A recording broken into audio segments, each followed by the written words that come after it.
But by the end of the 20th century, we started inventing tools that were flexible enough to allow real group communication, not just the presenter stands and all of the audience listens. You get a very large number of people involved who are the local community.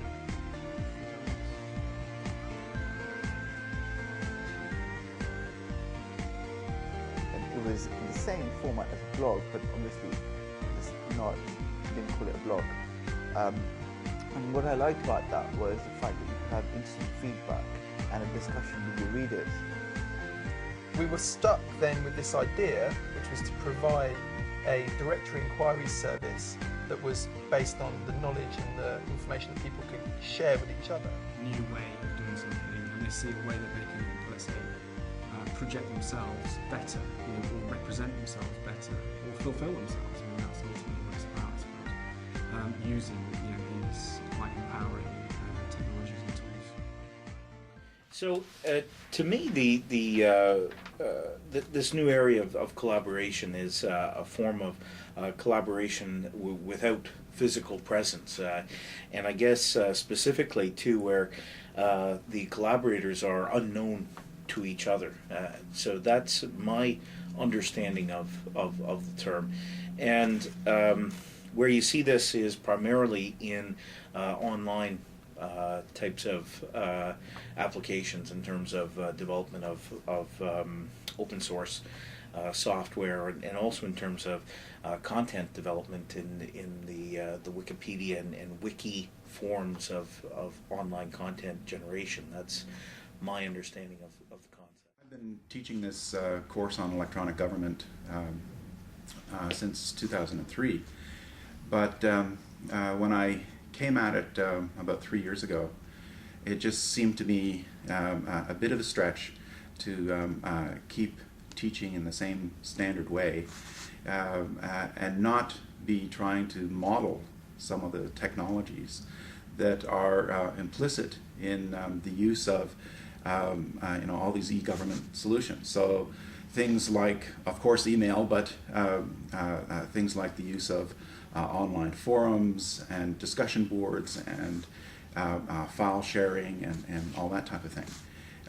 These are crucial in the tools that are being made available both to citizens and within government itself. And I wanted to give students an opportunity to be playing around with these kinds of tools as we're talking about how governments may be implementing.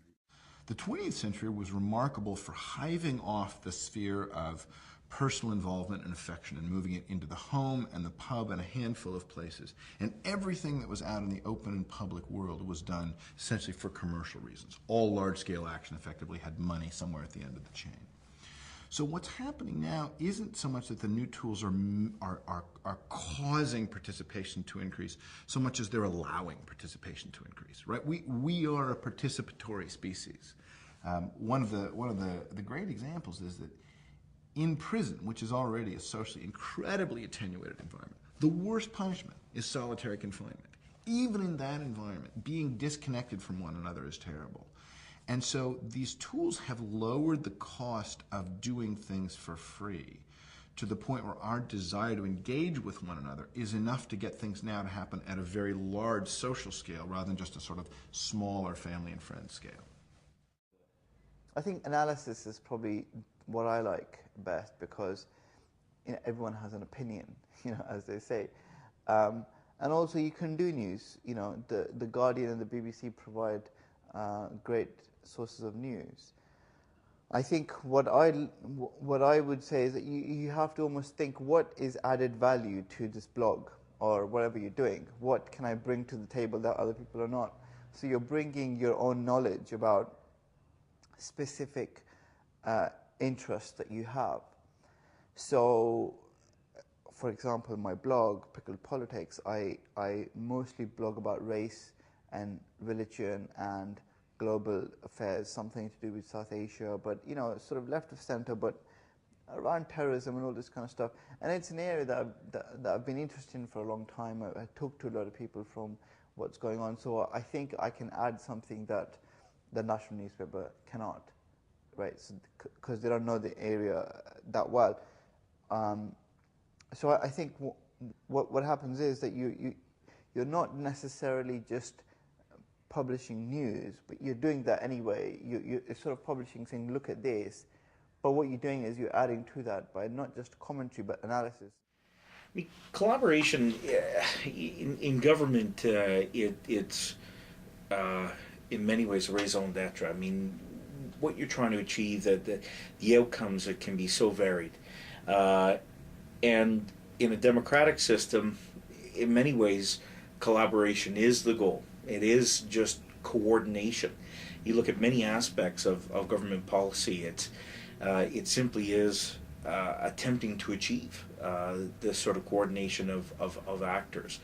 In other cases, of course, there are real specific deliverables, you know, in terms of income redistribution, so welfare systems, or in terms of service delivery, in terms of healthcare, in terms of defense, in terms of these sorts of areas. I mean, there are real specific outcomes.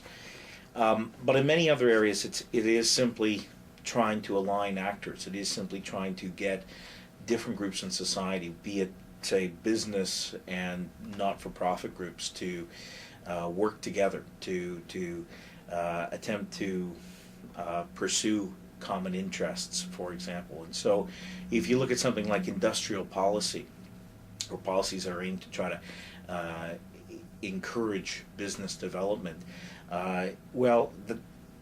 most of what's accomplished there, most of the goals really do come down to collaboration, really do come down to trying to work together and to achieve similar ends. And so, for example, you'd have industry say, we need people to develop their technical skills, for example, and you will have government sector actors in terms of educational institutions, in terms of education policy, seeking to achieve that through education, for example.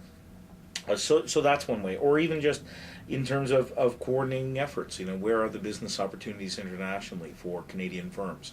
And so coordinating and collaborating in terms of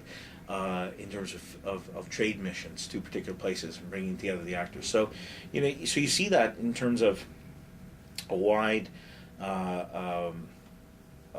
variety of areas where really collaboration is the goal and is the output for